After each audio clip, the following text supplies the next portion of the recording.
Good morning बच्चों। आज क्या है? एक्सरसाइज 7.2 का क्वेश्चन नंबर 6। ठीक है ना। देखो क्या कह रहा है। Juhi sells a washing machine for ₹13,500. She loses 20% in the bargain. What was the price at which she bought it? यानी जूही ने एक वॉशिंग मशीन बेचा कितने में? 13,500 रुपीज में, और वो उसमें 13,500 में बेच के 20% उसे लॉस हुआ है। ठीक है ना। तो आपको क्या कह रहा है कि कॉस्ट प्राइस ज्ञात करना है। तो सबसे पहले देखो, सेलिंग प्राइस हमारा क्या हो जाएगा?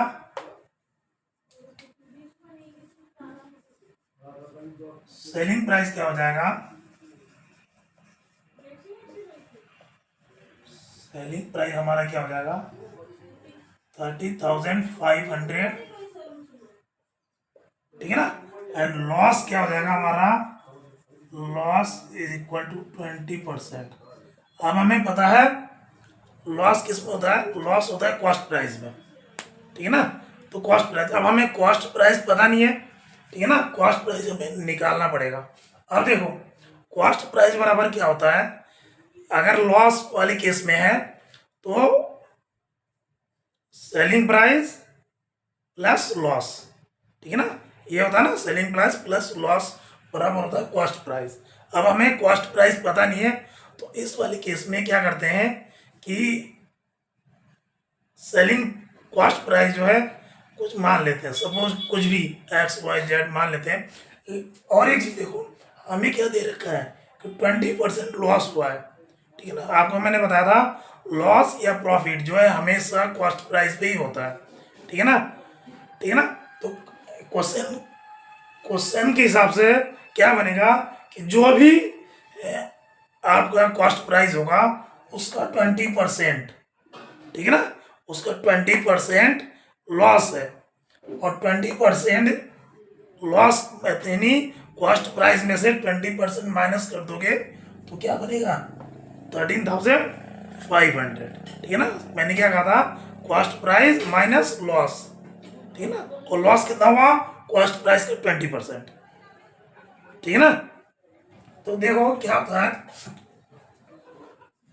Late the cost price of washing machine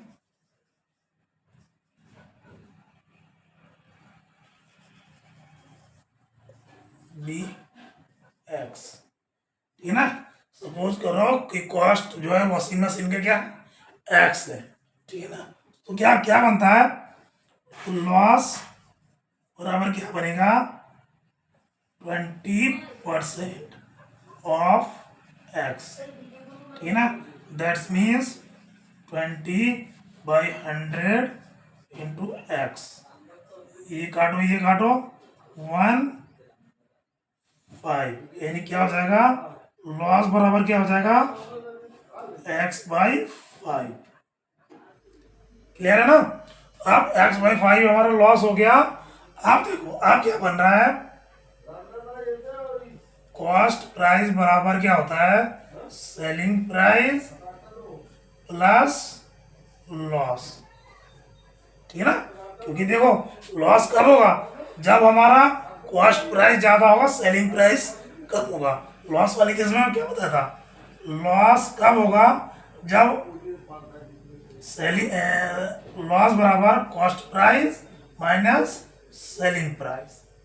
यही तो होता है, यही होता है ना। तो सेलिंग पर कॉस्ट प्राइस क्या हो जाएगा? लॉस प्लस ये इधर आके प्लस में बन जाएगा। ठीक है। तो ये बन गया। अब देखो सेलिंग प्राइस बराबर कॉस्ट प्राइस बराबर सेलिंग प्राइस हमें कितना दे रखा है? सेलिंग प्राइस 13,500 प्लस लॉस हमारा कितना आया? x/5। ठीक है ना। अब देखो, अब हमारा CB तो हमने माना था ये x माना था ना, तो यहाँ पे आप लिख सकते हो एक्स, और ये वाला एक्स इधर आके क्या हो जाएगा, यहाँ पे प्लस में तो इधर माइनस में हो जाएगा, बाय 5 इक्वल टू 13,500, यानी सीधा कर दे रहे हैं, सीधा 5x minus x is equal to 13,500, यानी देखो 4x by 5 is equal to 13,500, सीधा कर देते हैं, और तो x इज इक्वल टू क्या हो जाएगा 13,500, ये 5 उधर जाके मल्टीप्लाई हो जाएगा, और ये 4 नीचे आ जाएगा, ठीक है ना। तो अब इसको काटो,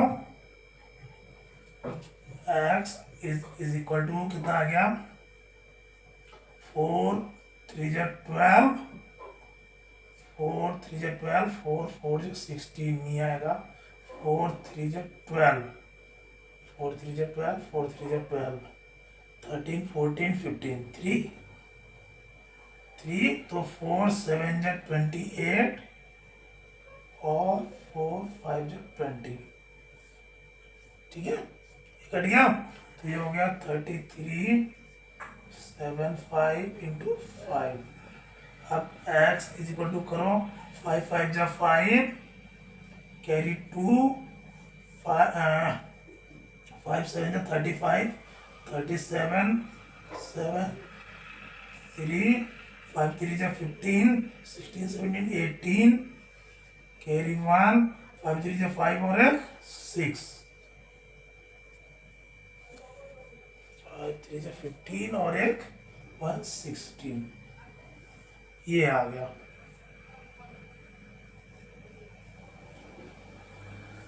आपका x बराबर क्या माना था हमने, the cost price of machine, so cost price of machine is equal to 16,875 rupees, ठीक है ना। तो जूही ने वॉशिंग मशीन कितने में खरीदा था, 16,875 रुपीज में, ठीक है ना। तो ये था क्वेश्चन, उससे कोई डिफिकल्ट नहीं था, आपको बस समझना था। सेलिंग प्राइस हमें गिवन है, लॉस परसेंटेज में हमें गिवन है, ठीक है ना।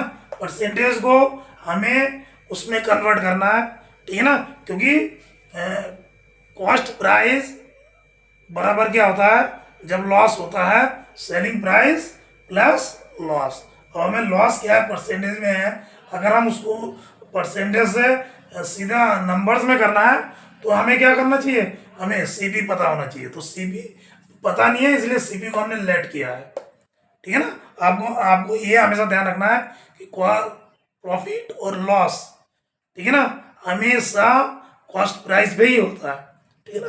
तो कॉस्ट प्राइस मस्ट इम्पोर्टेंट है, ठीक है ना। तो ये लगा दिया हमने, ठीक है।